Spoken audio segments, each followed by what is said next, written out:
Yeah, it's about that time. Culture Untold. It's about to go down. Boom. It's about to go to the down. What up, Super? Super G, Elliot. aka How you Guy Rute. I am Chad Elliott. What's good, man? I'm trying to see if this thing is working. Man. It's got to be working, cause we just fly like that. Like that's how shit goes down. Okay, just making sure. There we go. Okay, we're popping. It's about we popping. We're popping. Yeah. That's old show, man. That's LeBron. See, that's old. Where the new shit at? Did you not put the right title on the show? Hold on. Oh, is that what happened? Nah.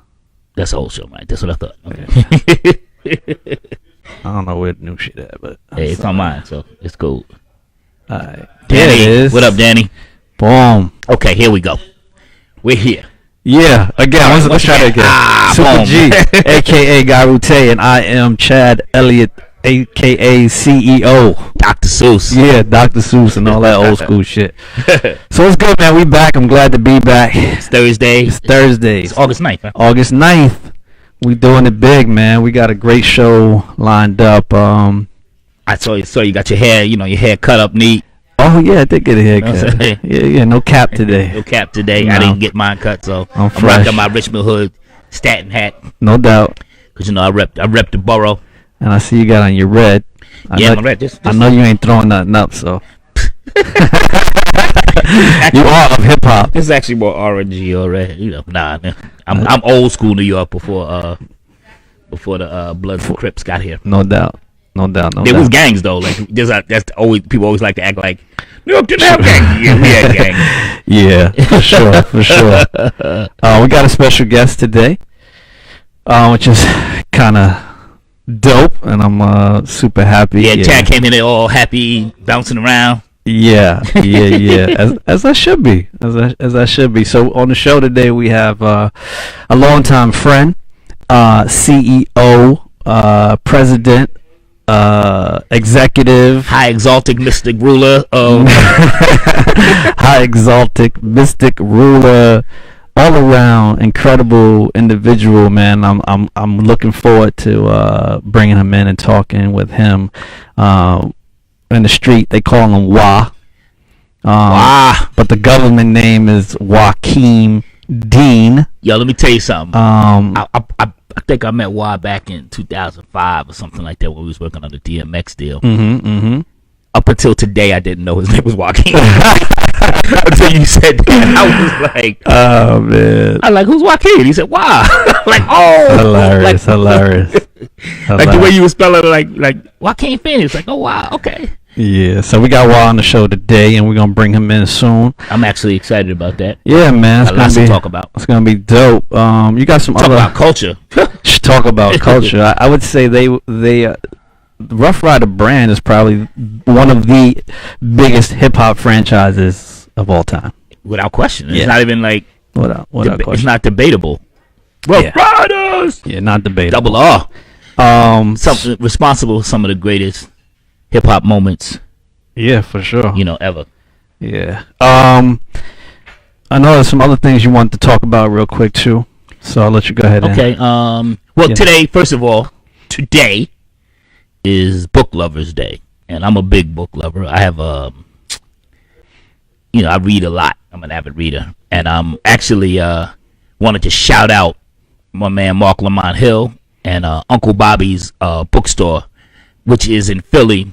It's in Germantown, Philly, and I wanted to shout it out because I want to represent actual bookstores. Like we're so online now, and I use iBooks and all of that as well. And we're so like audio booked out and everything, but the actual old school bookstore, he has an old school bookstore in Philly. It's a coffee shop. You go in, you can read it, you use it as a library, you can buy the books, grab you some coffee, some food, and something about viscerally, buying a book, and he still has authors come and read, and so there's a real yeah, it's like vinyl. yeah, it's like vinyl, and so I'm really so when I saw it was Book Lovers Day, it brought me back, and when I went I went and I got. I don't know if y'all can see this. I went and got Maya Angelou. I know why the Cage Bird sings. Yeah, I see that. You know, physically from the bookstore. So I was really excited about that. Show that other book you got down there. This is the Speeches of Malcolm X at Harvard. And I'm actually in the middle of rereading Autobiography of Malcolm X now. Yeah. I'm like in the last chapter now, last 2 chapters. Right. And so, you know, I'm big. I'm really like have reignited my love of reading and actually kind of going back and rereading books, but also reading books I should have read. Right. You know, when I was ducking out of school and stuff. You know, so I'm really trying to catch up. So it's National Book Lovers Day is what it's called. I saw on Twitter. You know, whatever they're making days up every week. But I like Book Lovers Day. For sure. Go get you a book, read a book or something. Go get a book. Go read something. Go read something, man. You know. You had another. Yeah. What else did I want to talk about? Okay. So another friend of yours. So my big shout out to great MC, great writer, comedic actor Jean Grey. Mm-hmm. Who I used to manage back in the day, and shout out to Jean. And she got married to Quelle Chris, who's another great MC out of Detroit. They got married this weekend, man. So I just wanted to send love and congrats out to them. Huge culture folks. Quelle Chris, if you don't know him, man, he's a beast. He's a great producer, dope ass MC.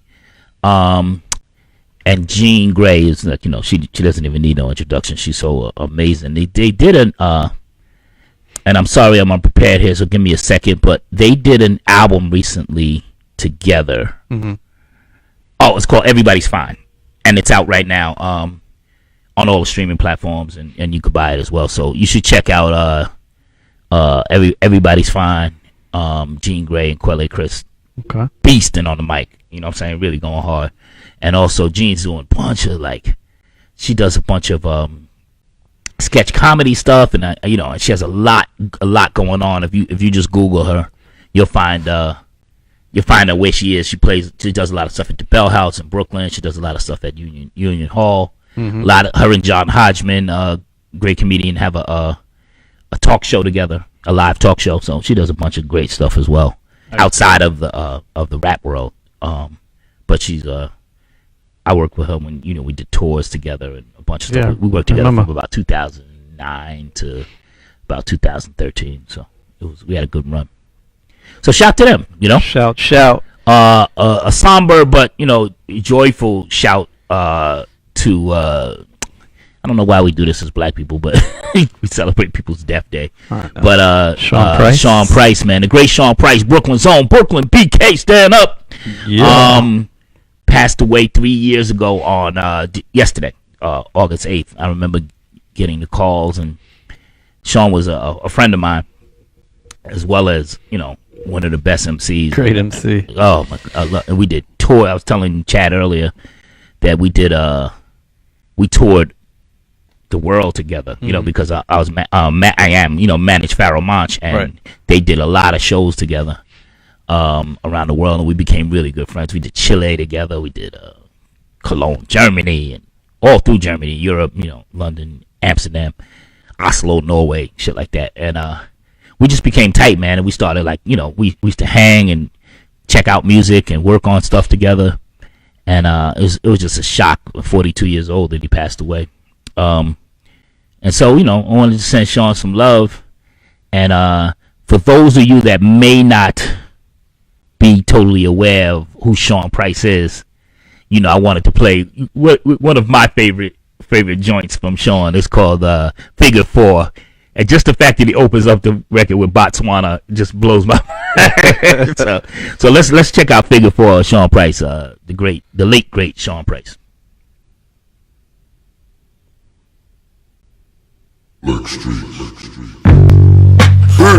Botswana, small town little league player Pop Warner.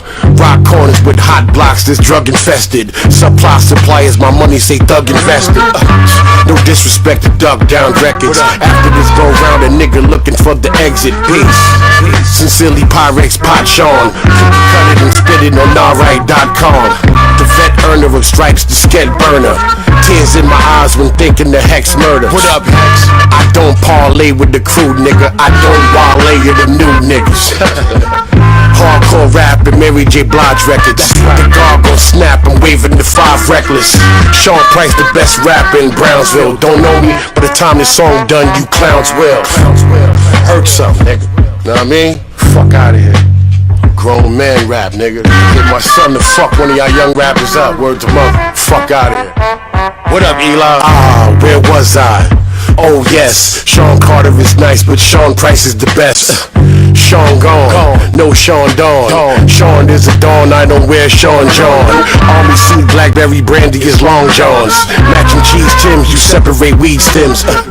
Weed carrier, bulletproof vest tester. Drop a sprayer just to left a rock away in Chester. Too old to rap, too young to whack. 10 fingers, 2 hands, my nigga, the guns clap. I don't like niggas no more. 8-figure dreams, nigga, but the figure is 4. These are words from 1,000 years. Selling crack in the peas, disguising some housing gear. I fucked up somewhere down the line, but I got my shit in order. The crown is mine. Fuck out of here. Sean Price, Kimbo Price, Mike Tyson. Go get all that shit. And I punched the school buses.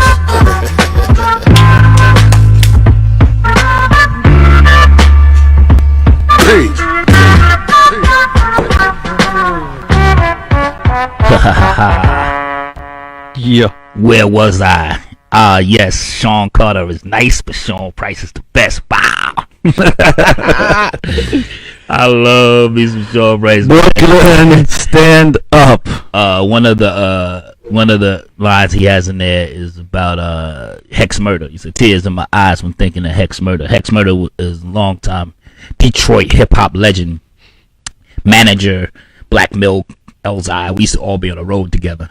And Hex had a stroke. Wow. And almost died. Like he had a 9% chance of living. He's still with us. He's crazy as ever.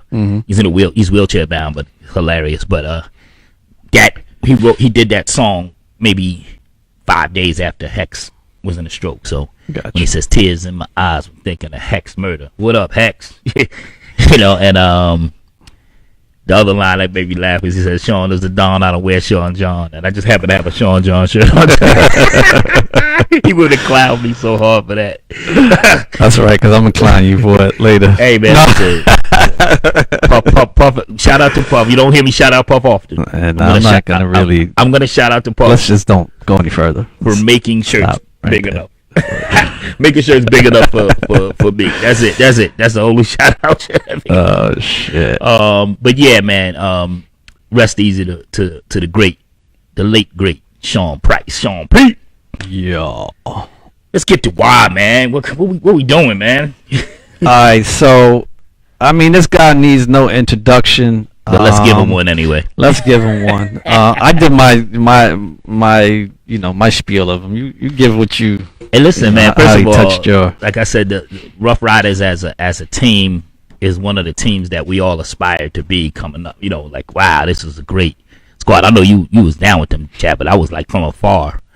And when you think of Rough Riders, there's only a few teams you can even put in the same breath. You know what I mean? True. And most of them are down with each other.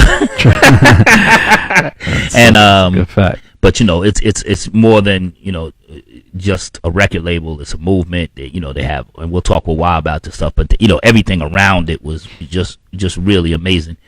And when I met Wah, Chad and I were A&Ring up at Columbia Records, and Chad came into my office one day. He was like, "Yo, what do you think of DMX?" I'm like, DMX.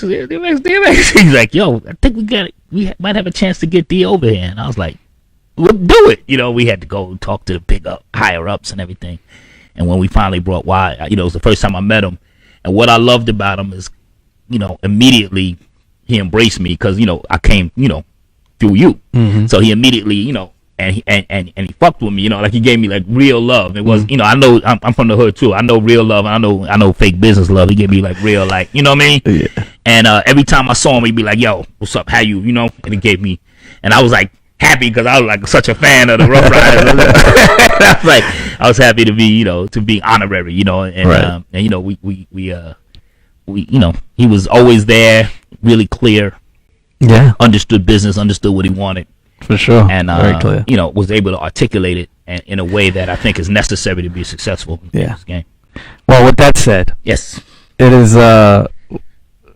is my honor to bring in as a guest on a show that I don't know would be possible without our relationship as well. With, Bam. help spawn all of this crazy culture stuff.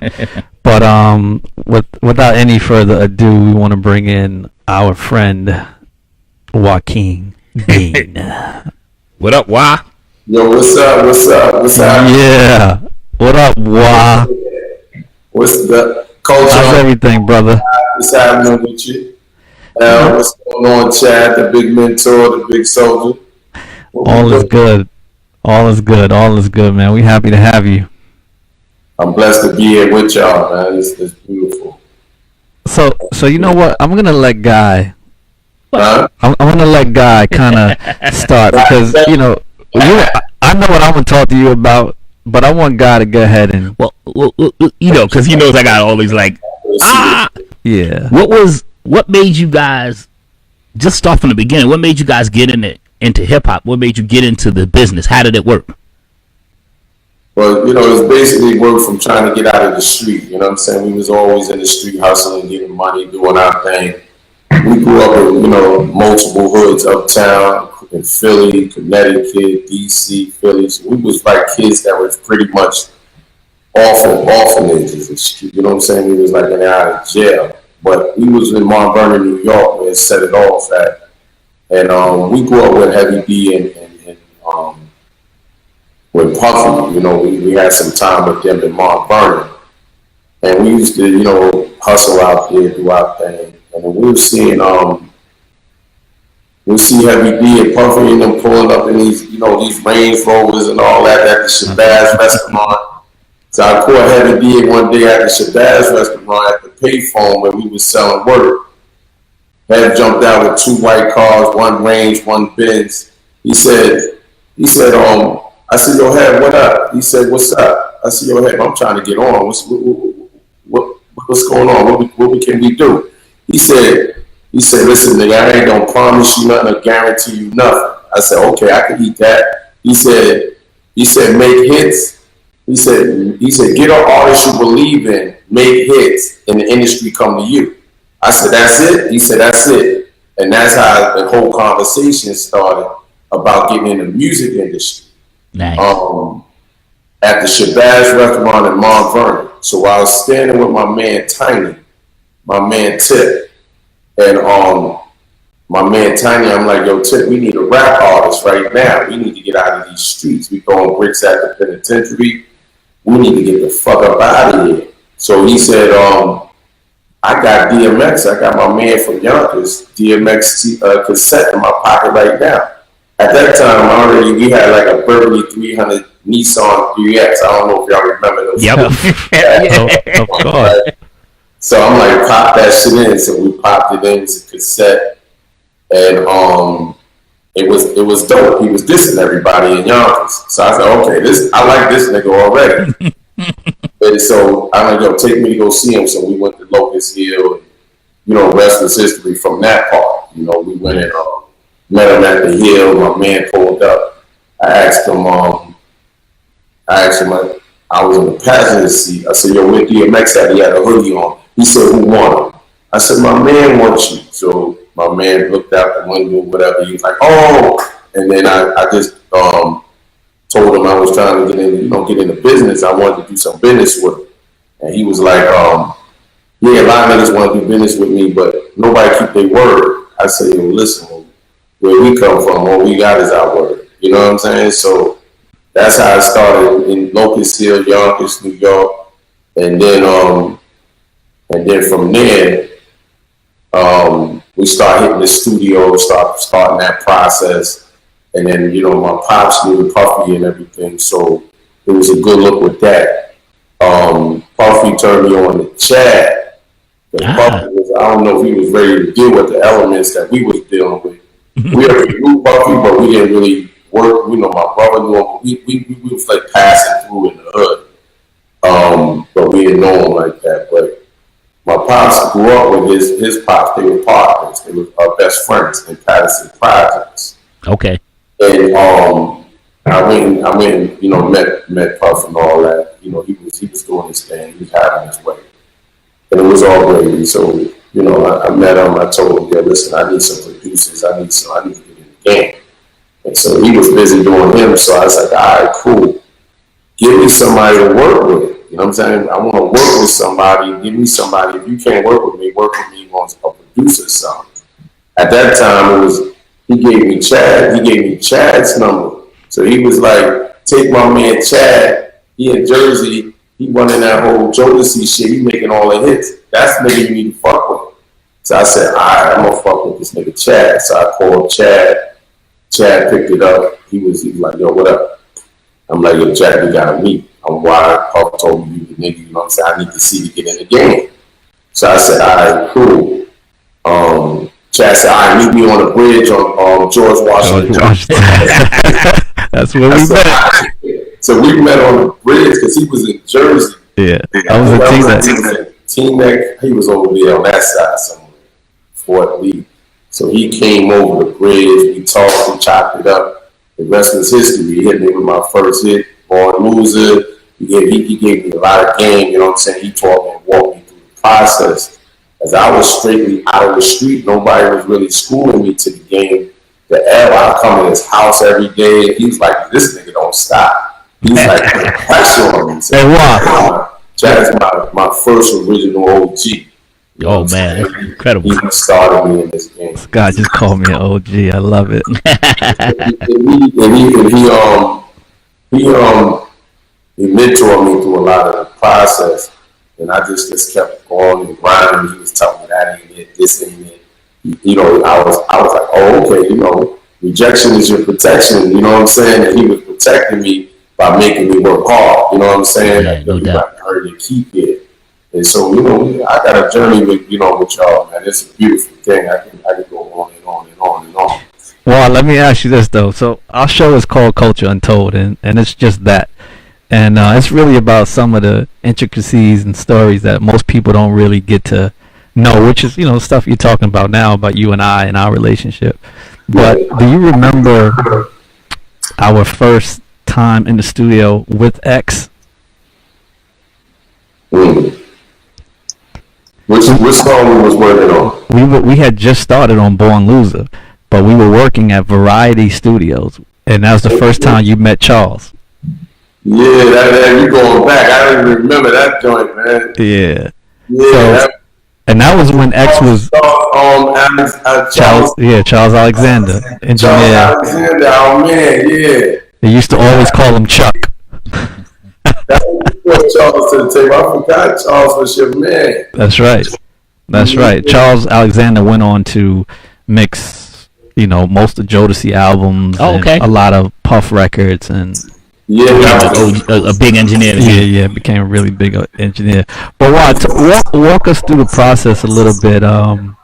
You know, those early moments with X, before X really caught his moment. And I used to tell this story all the time, is because the first time that X was in the studio with me, right? You know, he didn't really have all the melody, and he didn't have all of that shit that he has, you know, that we know and love now. And at that time, you know, Wah was like his point person, really, like his producer, right? Really. And you know, I was in there making the beats, but I was telling Wah, yo, we need the, you know, most rappers rap in key, right? And you know, and I don't think Wah even understood any of that. Like, and I used to point out like LL and Big Daddy Kane and, you know, Heavy D, those dudes, you know, as references. Yo, they rap in key. They basically like singers. Yeah, correct. Mm-hmm. And it was from that point that Wah took that information back to X, changed his whole shit. Wah, like literally. It was a cultural change, you know what I'm saying? Because, you know, X was in a box in Yonkers, so he didn't have he had the talent, but he didn't even have like the ingredients to be able to be schooled. To take like he would spit real fast, and Chad would tell me like, "Yo, you see this shit?" And he would spit so fast, but he had to, he didn't have melody within his spit. He was just really just raw. So with the guidance Chad was giving me, I was like, I was starting to like pay attention more to his melody, how his delivery was, the hooks and everything. So we started taking him out of the hood because I wanted him to see other things outside of Yonkers. So that's when we started taking him to Manhattan. We start taking him to different states, and then we start, just really grinding with him in different studios. And then we was working a lot with Chad on a lot of that stuff. He was just giving us like a lot of direction, just telling us, "Yo, listen, we need melody, we need the right hooks." You know what I'm saying? We did Born Loser. We did the Catch in the Same Hell. We did a lot of joints with X, and I think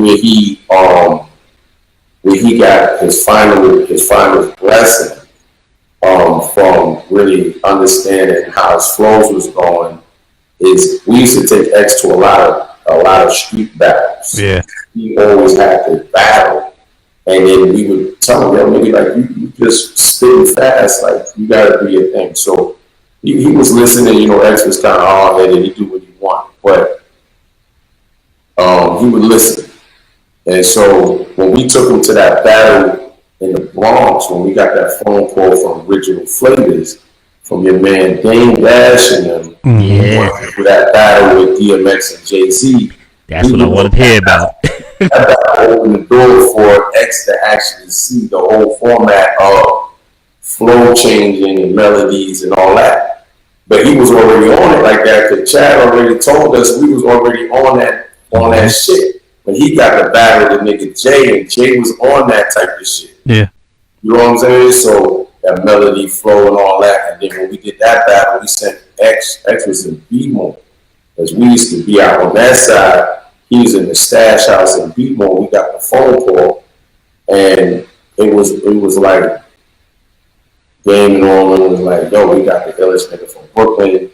You know what I'm saying? And we want to battle this nigga DMX. And I think that Harlem Night niggas from where we had as artists and from Harlem with Steve Mack and all those Original Flavor niggas set it up. We said, "Yo, just give us 4 hours. We'll meet anywhere to get this battle."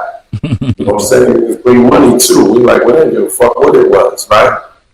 And basically, we didn't do it in Yonkers, so we didn't do it in Brooklyn, so we did it in Bronx because it was neutral grounds. Right. And it was the birth of hip hop, so we did that shit epic on Webster Avenue, on 3rd Avenue, 173rd or 168th, over there, in a pool gallery,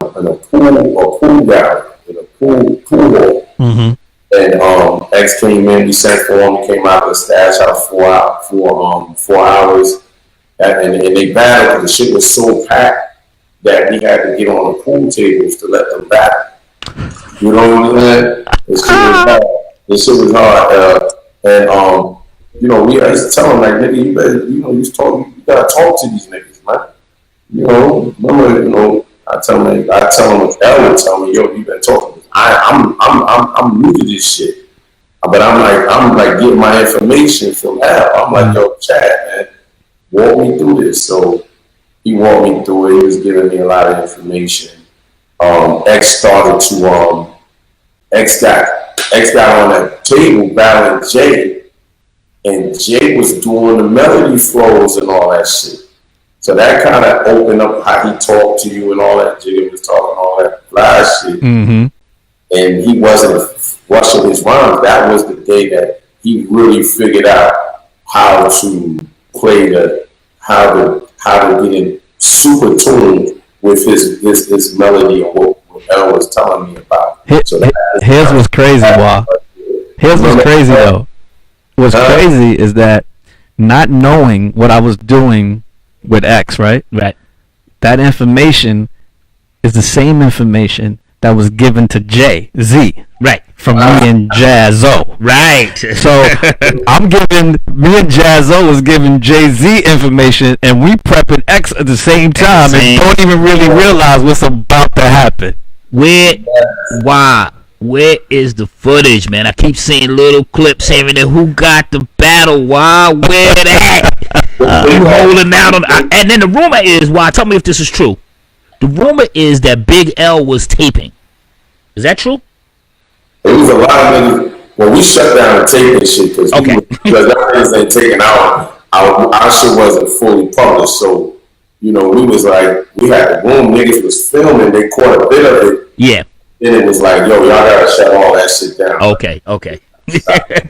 Hilarious. I was talking to somebody yesterday. Like, oh man, I should have let those niggas film. Because we had guns out and everything. Like, we had the whole routine. Like, niggas spitting this shit and a nigga pull a gun out on a pool table, niggas ducking and all that. I'm like, yeah, this shit was going down in there. The real shit. I think Big Al was in there. There was some random nigga from the Bronx came in there and did his thing. He just jumped on the table, started going crazy. And then the original flavor niggas got on there, God Original and all that. But that gun was classic. It was a classic moment. We couldn't get the footage. I shut it down. They blamed me for that. I'm like, I'm done, man. Chad didn't tell me to let those niggas film. Yeah, I didn't know that part. I didn't know it all. That was learning curve. You was protecting the street side. Yeah. Tell me, yo, listen, you gotta get your shit. You gotta register your shit through ASCAP. You gotta publish in your joint. Yeah. Don't let nobody hear your joints. Don't give your shit away and all that. So I was like, we was on some raw shit anyway, but we was spitting and doing our thing, but we wasn't letting niggas record us like that. You know what I'm saying? So yeah. That day I slipped up, but it's all. No, but in a way, that leads to you were always so protective of your brand. You know what I mean? And like your street savvy spilled over into the industry, and that's I think is what made your brand so big is because you protected your intellectual property. You know that Rough Riders thing was real. You know what I mean? And whether it was the logo, I know you talk about some of the like. I'm sure you could teach at a business school. You know what I mean? Brand marketing. I had a chick that was going to one of the schools downtown. I don't know what's that school Swiss was going to? NYU. Wasn't it NYU? Yeah, NYU. So I get this chick. She calls me, right? I'm like, yo, what the fuck going on? Chick bodied out, crazy. I'm like, what are you calling me for? You supposed to be in school. She said, yeah, I'm in school. But I'm doing a course on Rough Riders in the school. The professor got the course going on with you, Rockefeller, and all y'all, how y'all develop your brands and all that. And it was cool. I was excited. She was keeping me informed on what was going on, and they was asking me all these different dynamics of how to start a brand and build a brand and all that. But our joint was on pure.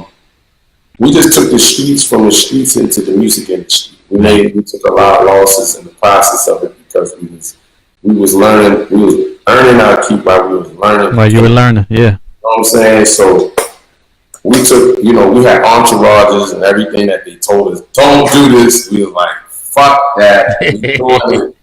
These DMX is talking mad shit.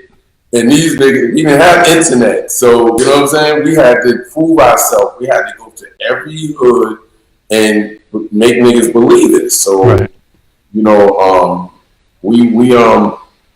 had, I had my brother and my sister, they came in, you know what I'm saying? My sister brought my brother into the game. I already introduced the game to my brother, but then my brother was on some other shit. He wasn't hearing it. Yeah, so he was doing his thing on the music out there in the street because we had two different sets. He was doing his thing, and then me and my sister, I went to Atlanta to get my sister. I got my sister, she came in to help me with the administration because I was with all that paperwork shit. So she was like, I got you, this, that, and this. And then basically she she went and got D, and then D came in, and because D was more on the flossy side of it. You know what I'm saying? I'm more on the gritty side.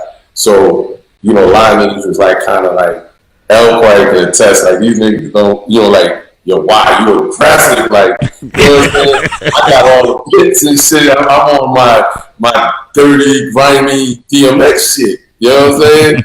All the time. Like, yo, you got to bring some flair in this shit. You go see, you looking for D. D is somewhere at 125th Street in front of Mark, posted up, looking fly as shit all the time. And we're Wide got the hoodie on, 90 degrees outside, in the cut with the pits. I'm like, these niggas is night and day. Night and day. So that's how we bridged the gap, because we was able to get the best of both worlds. Right. So we all come from the street, and we raised Muslims, so we was disciplined anyway.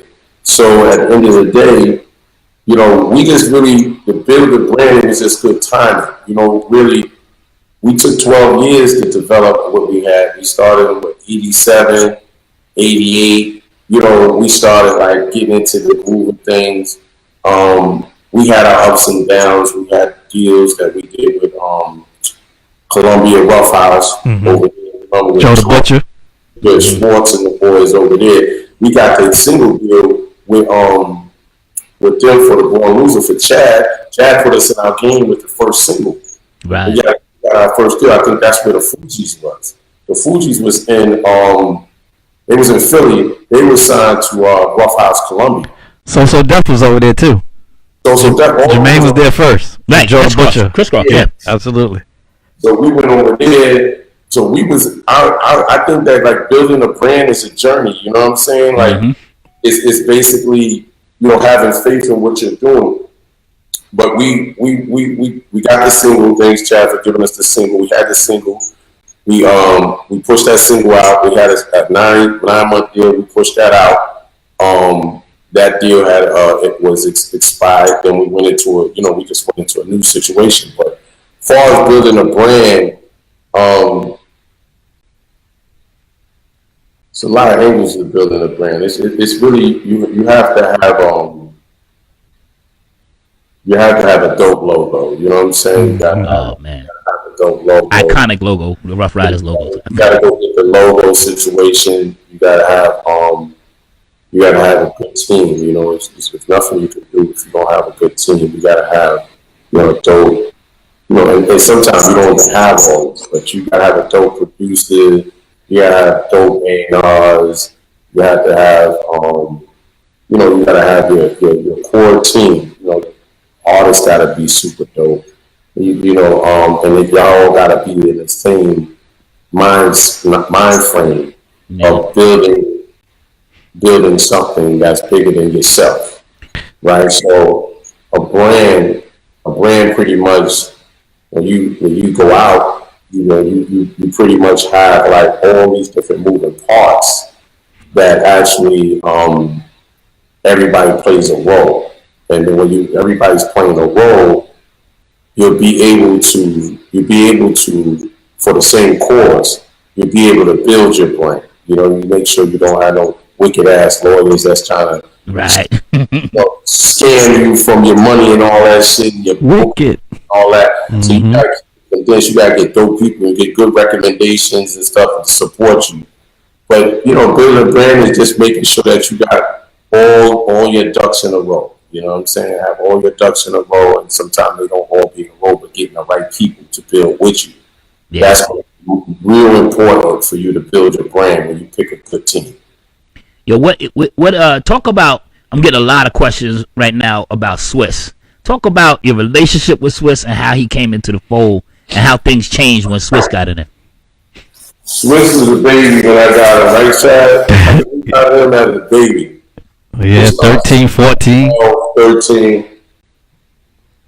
After I had that conversation with Heavy D,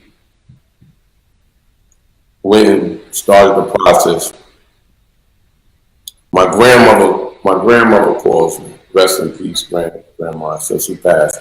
And she said she was taking care of Swizz. She was raising Swizz in the Bronx. She was, with him, with my grandfather. So she called and said, Yeah, Swiss heard, he wanted to be in the music game and all that. I told him that you was, open up this record company, and that he wanted to be down. I said, well, how you doing in school? She said, he ain't doing all that good in school. He's in Boston Road, right? We was like, yeah, if he ain't doing good in school, we got a problem. Like, he gotta do better in school. She said, yeah, well, maybe this can help him do better. So I said, okay, cool, have him call me. So he called. He's like, oh, I want to get in the game. I heard you was doing this music shit and all that. I said, yeah, nigga, we good. He was a DJ in a bar at that time. Okay. Running around up there on Boston Road, and that's up in that area with the Jamaicans. They was running wild. I said, yeah, well, Swish, you can come in on the weekends, but if you ain't doing good in school, we can't fuck with you. Like, you know what I'm saying? You don't do your part. Just because we got kicked out of all our schools don't mean you gonna motherfucking do the same thing. Absolutely. You know what I'm saying? Yes. So if you want that, you can come in on the weekends and we can start the process. At that time, I had Irv Gotti. I had, as a producer, Chad turned me on to Irv Gotti. Don't get it wow. twisted. Chad put me on with Irv because Irv was a DJ. Yeah. I went to see Chad because Chad was my guru, so he's my mentor. So I go and see Chad. I was like his shadow. He turned around and be like, damn, nigga, I thought we get this shit back like my shadow. So keep in mind, I was like 6'7", 250 pounds of pure muscle. I'm like, where this nigga Chad at? He said he's down on Wall Street, some fucking where, down in that studio where I think, God rest in peace, that brother passed away. He used to do the podcast. I forgot his name, but I'll tell you in a minute. But he was down in downtown, and that's when I met Irv with you. And so Chad told me, Chad said, yo, this kid, Irv want to learn how to deep produce. Yeah, he never even made a beat at this point. and I was leaving. Remember why? Because I was going on tour with Jodeci. Jodeci just started to take off, and I was getting ready to hit the road with them. And Wall was like, yo, I need more music. I'm like, yo, I gotta go. Yeah. But I'm gonna turn you on to my man Irv. Irv is DJ Irv. Like, yo, he could, we can do it with him. Yeah. And Irv. I mean, Wall brought Irv his first drum, all his equipment, if I'm not mistaken. Yeah. So I was Chad put me with him. So now I got two DJs that know nothing about music. Right? I'm like, Chad, give me the DJ. If you say it, Chad, I'm taking him. Right? So I took Irv under the wing. I took Swiss and Irv. Swiss and Irv came in around the same time, similar, but they was different age brackets. Mm-hmm. You know what I'm saying? Swiss was the little guy. So we already had we had Dame Grease. Mm-hmm. Grease was monster. He was going in. Yeah, Grease was going in. And then we had PK, and he was going in. So those were my in-house producers that I finally got. And Chad told me, like, yo, get some more producers. So I had those two already in the ring, and I had like one or two more cats that's coming up. So with Swiss, I had my man Vaughn, the Jamaican cat. Mm-hmm. And so they knew the machines. They rocked out on the MP3 3000s and 1000s and all that. Chad mastered that. Mm-hmm. Chad come in and be like, yo, show these niggas how this shit works. You know what I'm saying? So we had a full course situation going on in there. So anyway, they Swiss used to come in there. We told them, yo, listen, you come in on the weekends, but you gotta do better in school. So all that fighting and wilding and all that shit, you gotta stop. So he shut that down. He started acting like he had some sense. And he come on the weekends and he'll make his piece, but every time he come in, he blow my fucking speakers. So I'm like, yo, Chad, this fucking speaker shit is a problem. Stays the whole weekend, and he's in there mimicking, because Chad, Irv came before Swiss. So Irv got mastered the machine. I bought him the machines, everything that Chad said, just get him right. So I got him all his shit, signed him under a producer agreement, and then he started learning from Vaughn and all the other niggas in there that was showing him along with L how to do the beats. He was aggressive. He figured it out, and then Swiss came. So Swiss, I said, Swiss, you really want this? Go in the room and pay attention. He said, all right. So he goes in the room. These niggas is pushing buttons so fast. He's like, yo, I can't learn. I said, what the fuck is wrong with you? I can't learn because they pushing the buttons so fast. I said, well, they had to learn, and they was pushing the buttons fast for them. So how they can pick up what you can't pick up? He's like, all right, man, get in there and fucking, you don't want this. So now I'm telling him he don't want it. You know what I'm saying? Because, you know, I think we was the hardest on Swiss because... That's your family.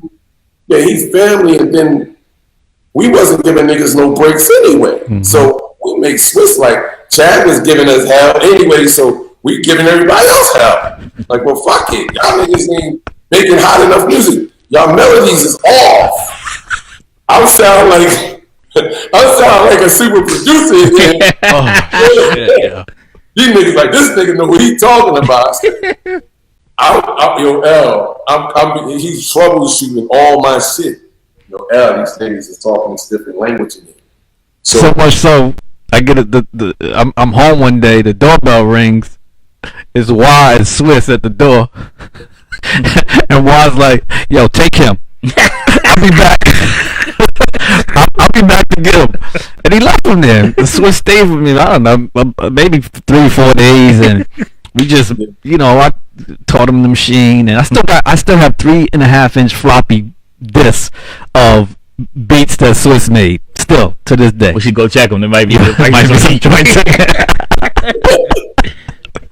some heat there. He was getting so much hell. See, before we even brought him to Chad, I had to at least let him go through the bullshit first. Right. So we went through all this bullshit down there. He's screaming and howling, blowing speakers and all kind of shit. And then, you know, we had him for a little bit. I said, you gotta see L, man. I said, I'm gonna take you straight to the source. You know what I'm saying? And that's when L got his hands on him and actually, you know, bridged the gap. And so Swiss was good listener. He was learning. He was focused. Yeah, no, he was. He was focused. So we would try to extract the shit out of him though, but you know, try to put the pressure on him to make sure he really wanted it. But he did his part. L got him. L started working with him. They started building. They started making a lot of hot. You know, L was already making all the hot music. Right. He was just. It was that basement because we used to go down the stairs and then turn to the left U-turn, go into this little room, and this little back room where all Chad had all his music at. Mm-hmm. And I remember that joint. And then L had the big black pit bulls out there in the back. L used to have a lot of pits and all that. Yeah. So we went down the basement. L handled Swiss. I mean, I really think that Swiss really got a lot of his schooling from Chad on this run. It was Swiss got beat up by everybody basically. He did. You know, he was like always being challenged. You know, his experience in the studio. With all the producers, everybody kind of got along. Well, they had cliques. Right. And Swiss was the only one that they didn't really like. Yeah. So Swiss flipped out because they were always sampling. Yeah, and that was one of the main things that I remember. Even then, when Swiss first came to my house, he always said, I don't want to sample. I want to play everything. And he didn't know how to play a damn thing. He couldn't play a lick or nothing. But that was his mentality. Was, you know, I just want to do that. He understood something. Yeah. He wanted to create it from the ground up. Correct. Which was crazy. Turned into a monster. Yeah. But why though? Real quick though, I wanna go back to another group of yours that I also had interest in early on. I don't know if you even remember this. Is when I had first did my deal with Giant Records in LA with Cassandra Mills. Mm-hmm. I wanted to sign this group that Y had, and at the time they was fucking with Dave Hall. You know what Dave Hall is? Yeah. All right, so they was fucking with Dave Hall, and that group at the time was named the Warlocks. Right. And then, you know, over time, you know, the name got changed and it just became the Locks. And I tried to sign them. I couldn't convince Giant to you know. You couldn't get them on your side. I couldn't make it happen, and we didn't do that deal. And then Puff came along and they did that. But I want to talk a little bit about the Lox and when you found them. And what I'm not clear on is at the time that Dave Hall had them, were they signed to you guys already, or did you kind of like pull them away from Dave at that time? Well, at that time, he was just working on some songs with them. You're just doing music. On the contract. Okay. It was this other guy named Earl. He was the cat that had them under a contract that we had to put pressure on to get them out of the contract. Because there was always some pressure that was going on. So you know what that was. By pressure, you mean you guys went and had coffee and talked about it? 24 hours sitting in front of a nigga's house before they come after work. Like, yeah. They go to the motherfucker right there and they got 5 kids. And he don't want to do shit. But he got all these kids locked into contracts. Mm-hmm. But he was a dope producer. And I guess he worked with Dave Hall a little bit. They both cool with us now, but we had to keep them we got to get them released out of those contracts, mm-hmm. or like assign those contracts over into situations. But we went into the management piece. We didn't really get to do them on production for them. Mm-hmm. We was really just managing them at that time. But the Lox was the Warlocks. Wow, you took it back, Chad. Warlocks. The Warlocks. They had that song. It was all good while it lasted. The rap game remind me of the crack game. That joint right there. A couple other joints. That was when they was the Warlocks. That's when Chad wanted to take them over to the other side. They had a bunch of songs, but that's who was like the up and coming. They had their shit on cassettes too. So that's how, DMX. When I got DMX, I said, yo, you hot, but who else is hot? That's when it was like, oh yeah, I'm the only hottest nigga out here. Ain't nobody hot. Mm-hmm. It was the Warlocks. And then we, X was like, I ain't gonna turn you on to nobody. But I already knew the Lox was out there. And X took I already met them and everything, but X took like 6 months to a year to actually even introduce me to them. Because I'm like, X, you can't be by yourself. You gotta have a clique, you gotta have a team. You gotta have a team of motherfuckers. So the Lox, I heard about these Lox niggas. I want them in the set. He said, yeah, I don't like those niggas because they over Ravine and I'm over here in Slow Bones.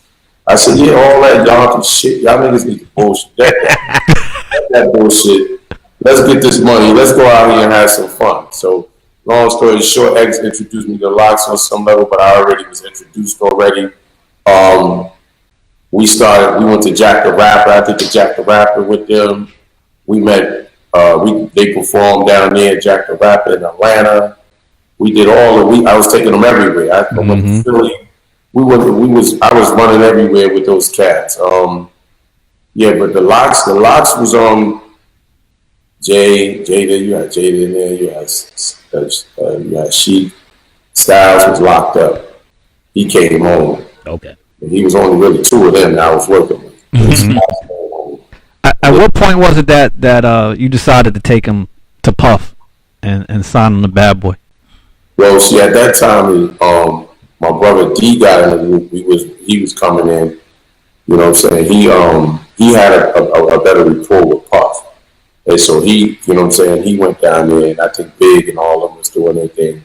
And I think D went down there with my brother TD or whatever, and they went and introduced Mace too, but we had Mace too. Yeah. So we brought Mace and snatch up Mace too. You know what I'm saying? So my brother went down there, they went in the studio, and they made it happen. Like, they was all like, Puff heard them, they wrote a couple of songs for Puff. Biggie heard him, he was feeling them, you know what I'm saying? Mm-hmm. We gave him Mace was on that Jiggy Fly shit, and that's how they got that Money, Power, and Respect album, and that's how they got that deal. So my brother went and walked them through that. You know what I'm saying? He walked them through that process, he went through there. Yeah, one of the greatest campaigns ever was the Let the Lox Go campaign. That was the greatest campaign. Yo, what? Give it. I was so like, let the Lox go. Let the Lox go, baby. Wow, what did you feel about that moment, man, when that was happening? I mean, it was all caught up in there. It was all the hype. It wasn't, we was more so, I was doing more so dealing with the business. The hype wasn't for me. I was more so negotiating the deal. So right. we just did a transition over to Jimmy Iovine.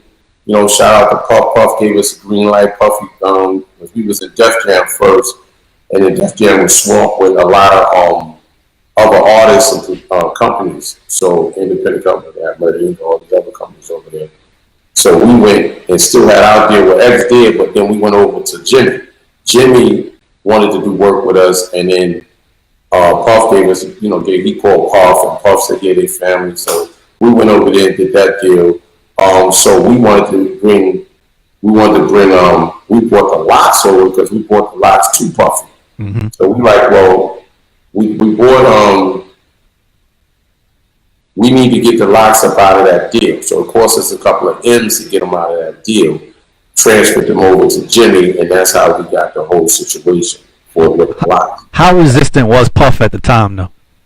How resistant was Puff at the time? Did he, did he really fight at all, or he just wanted the dollars? They had a lot of words back and forth. And, you know what I'm saying? It was a lot of hype, a lot of emotions and shit attached, but. We got past the emotion and the ego and all that shit. They said, yo, just let them go, send them over here. We brought them to you, let us do what we do. You know what I'm saying? So, he did it. It wasn't like, we didn't really have a lot of fights with motherfuckers. Niggas ain't fight with us too much. Well, I mean, I think most niggas do better. Know why. We didn't have a lot of fights, man. I mean, niggas be like, like if we go down in history, not as the most picked on record label in the game. You know what I'm saying? We had Death Row, niggas come see us, they wouldn't pick on us. Those niggas knew it was gonna go down. You know what I'm saying? Speaking of which, I don't think a lot of people realize the relationship you specifically had with Suge. So much so that Suge actually flew you guys out to LA because he wanted to sign the whole shit. And a lot of people don't know that. Tell us a little bit about that time, that moment. Yeah, the Suge shit was Suge was like kind of met shit on heads with him. We had a couple of he flew us out, bump heads with him in New York. When you say bump heads, what's that mean? Like we was in the move. I had X with me. We was moving. We see them niggas. We like, yo, we got the next nigga. I know y'all got Pac and all those niggas rocking out over there and shit. You know what I'm saying? We need to get on. Like I got my man X. He's expert a little something. Like, oh yeah. He said, yo, I'm gonna send for you niggas to come out. You know what I'm saying? Send for y'all to come in. Let's go. So I thought niggas bullshit. I said, all right, good. Take your number. Took his number. We got the connection flowing, and then from there. He flew us out. He was on some real shit. Mm-hmm. So we flew out. We went to the West Coast. We stayed at a hotel where Pac was. You know what I'm saying? We even met Pac. In fact, I took Pac, came in the hotel when we was outside talking to Suge. And X was in our lobby. And so they just walked past each other. So X told me, he's like, yo, this nigga Pac in here. I said, yeah, well, what you want to do? He said, I want to battle this nigga. I want his food. I want to put the pressure on him. I said, what verse you going to hit? He said, I'm going to hit you with New York niggas don't fuck with Pons verse. I said, well, that's a good verse. Being the West Coast, that's going to be some controversy. He's like, I don't give a fuck. I said, all right, this is what I'm talking about. I'm going to go up to the room. I found the room that this nigga Pac was in. I said, come on, X, we're going up in there and find this nigga Pac. Went to the room, knocked on the door. Fucking this chick, the publicist chick, Marvell. Marvette. She opens the door. I'm like, yo, what's up? She's like, what you want? I don't even know her from a can of paint. I said, I want Tupac. Well, he's busy. I said, yo, listen, I need to speak to him for a minute. Get him at the door. She's like, Pac. So she got Pac. He came in the door. I'm like, yo, Pac. You see my man right there? X out. Really wanted to stand in the corner like this. I said, my man, I want you to, here's something. I want y'all niggas to spit a little something. He said, yo, I'm at a meeting. I would do it, but I'm like kind of twisted right now. I got this little meeting and shit going on. I'm like, yo, Pop, man, this is your man X. He's coming. We might be on your label, nigga. We might come and work with you. And so he's like, yo, I'm just busy and shit. So that's how, but I didn't even get that out. That was the closest I got X and Pop to battle. Right, right.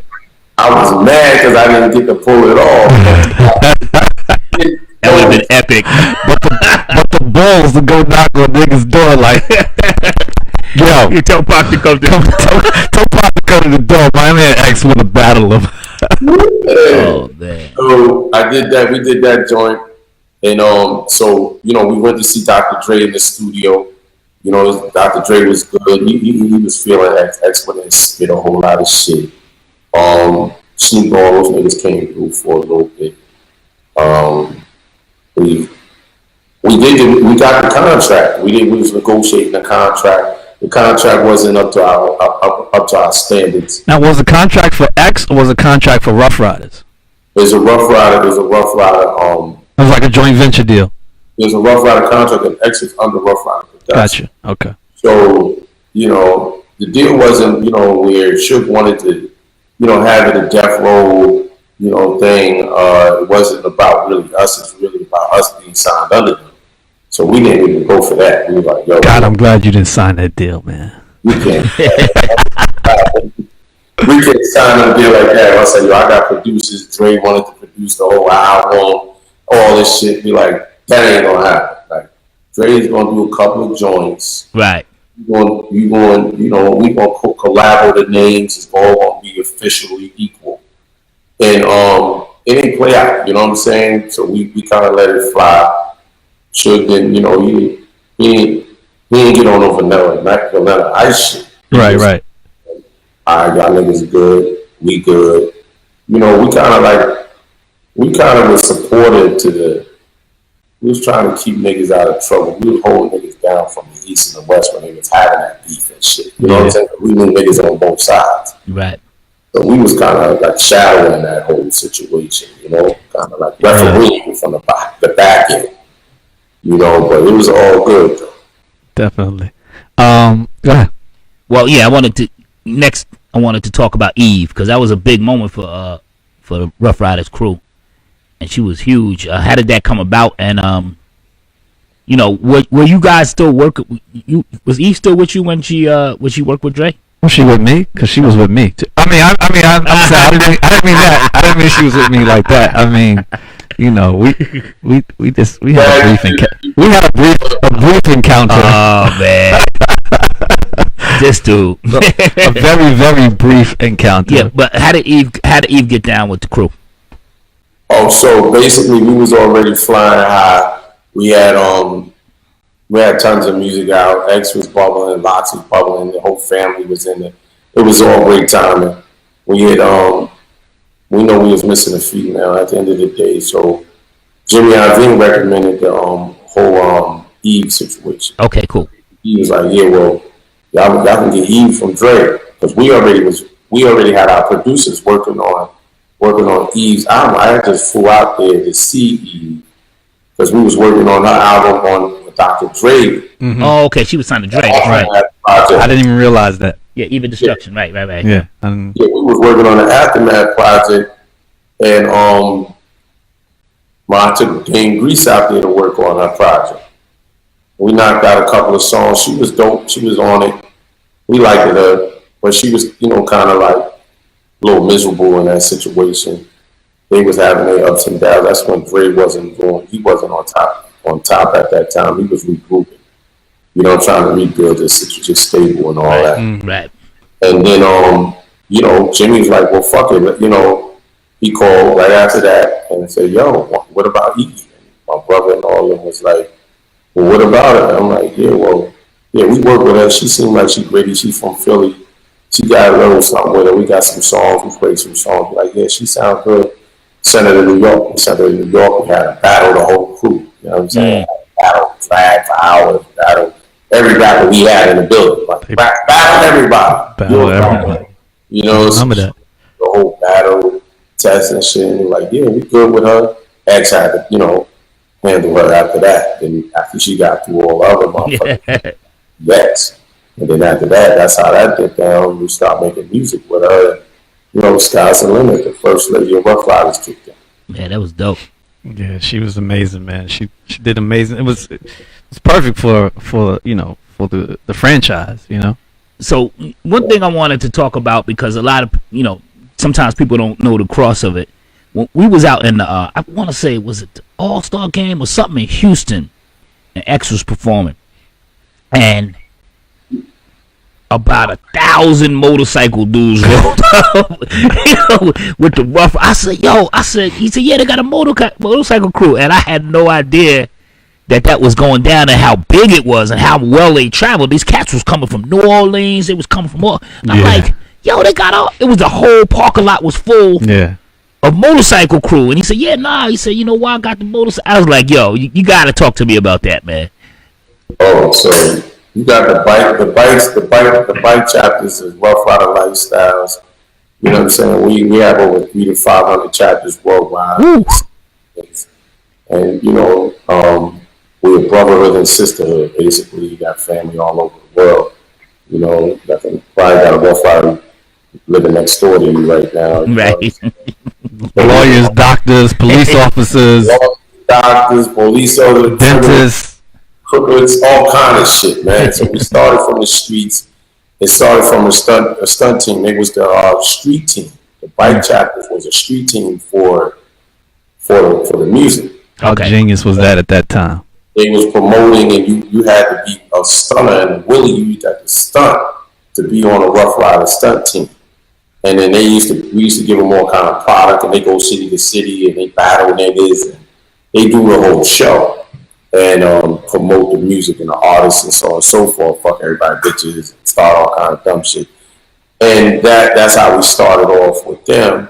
And then we jump started into chapters. And we started in the West Coast. And when the Stunners didn't want to do it, we was like, yo, we got to do these chapters.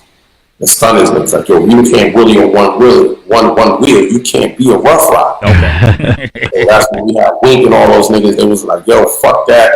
We don't fuck with regular niggas and all that shit. So we had to part ways at that time because I wanted to expand. And so we opened the floodgates for everybody to be involved.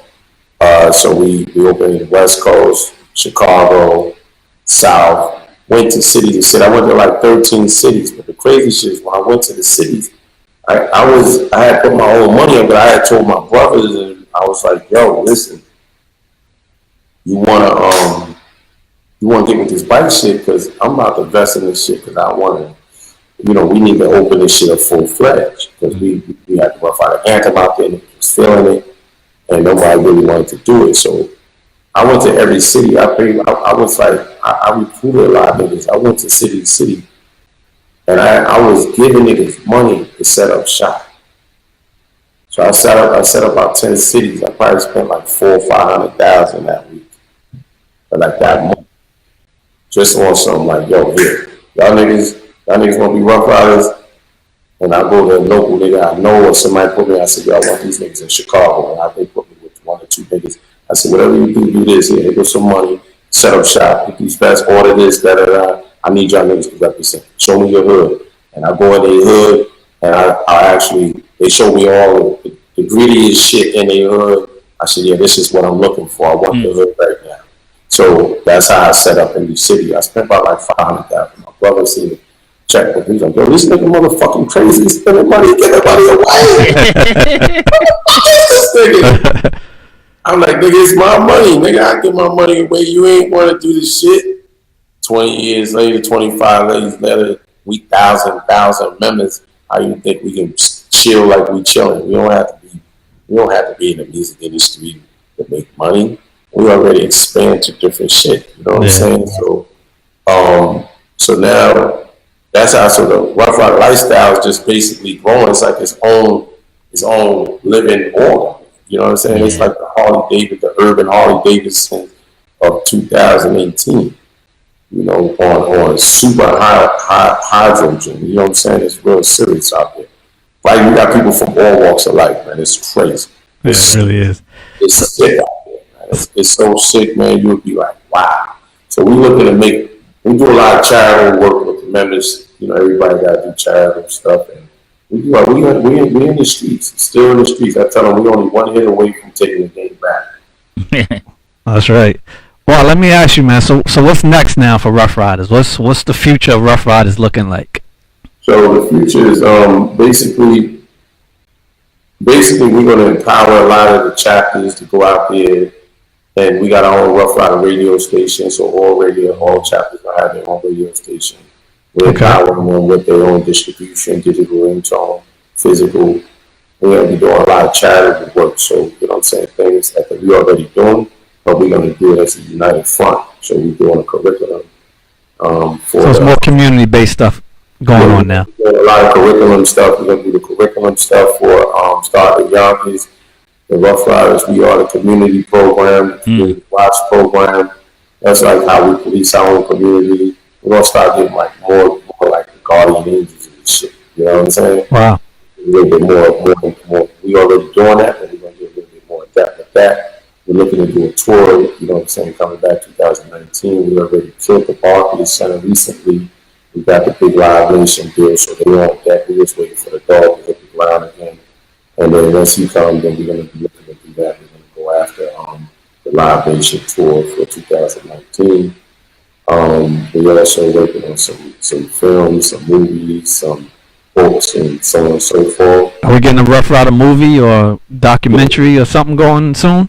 We're working a documentary, stuff like that. We got some stuff like that in the works. So we got like, we got a worldwide deal we just did with Live Nation for holding and all that. So that's going well. Now I heard that one of your offsprings has taken some interest to some hip hop shit. So what's up with that? Oh, the young lad, Little Wise coming up. Little Wise? Little Wise. Not so little no more. He 15, be 16 September 2nd. So Little Wise like a little young.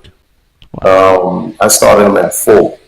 You know, yes, so he's basically he's steadfast. I remember the day that Chad put the press on him. He was at a party and he was rapping and shit. So I said Chad came off the elevator and it's like, I'm like, yo, Chad, you gotta look at Lil man. He's rapping right now. I don't know, this nigga's like 5 or 6, 7.